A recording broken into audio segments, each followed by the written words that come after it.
High, এই শীতে আমার ছাদ বাগানে কি কি সবজি হয়ে আছে তারই একটা ট্যুর আজ তোমাদের সাথে শেয়ার করি। চলো প্রথমেই দেখে নাও এই জারবেরা গাছগুলোকে।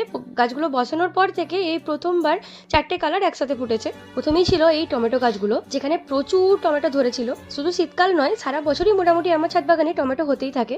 তারপর ছিল এই বেগুন গাছগুলো, যার কেয়ার আমি তোমাদের সাথে আগেই শেয়ার করেছি। প্রচুর ছোট ছোট বেগুন হয়েছিল আর প্রচুর ফুলও আসছিল। লঙ্কা, টমেটো আর বেগুন গাছ ছোট জায়গায় হতে পারে এই আমার আইডিয়া ছিল, বাট বাঁধাকপি বা ফুলকপিও যে ছোট জায়গায় হতে পারে এই আইডিয়া আমার একেবারেই ছিল না। তাই আমি এক্সপেরিমেন্ট করার জন্য 4-5টাই গ্রো করেছিলাম, বাট ভীষণ সুন্দরভাবে গাছগুলো গ্রো করেছে দেখো। তারপর ছিল এই ওলকপি গাছগুলো, যেগুলো সবই 6 ইঞ্চির গ্রো ব্যাগের মধ্যে বসানো ছিল, বাট হেলথ খুব ভালো হয়েছে। অ্যান্ড এই পুদিনার জঙ্গলটা আমি একটা কাটিংস থেকে গ্রো করেছিলাম। তারপর ছিল বিটরুট, যেগুলো আমি সিড থেকে গ্রো করেছিলাম। অ্যান্ড অ্যাট লাস্ট আমার কাছে ছিল 2টো লঙ্কার গাছ আর 4টে ক্যাপসিকাম গাছ। হ্যাঁ, শীতের ছাদ বাগান এখানেই শেষ। সবজি গাছ যে আমার দ্বারা হতে পারে এই আইডিয়া আমার একেবারেই ছিল না, থাকলে হয়তো আরো কিছু ট্রাই করতাম, বাট এবছরের জন্য এখানেই এন্ড। নেক্সট ইয়ার আরো বেশি কিছু ট্রাই করব। চলো, আজকের ভিডিওটা এখানেই শেষ করছি। দেখা হবে অন্য কোনো ভিডিওতে, ততক্ষণের জন্য বাই।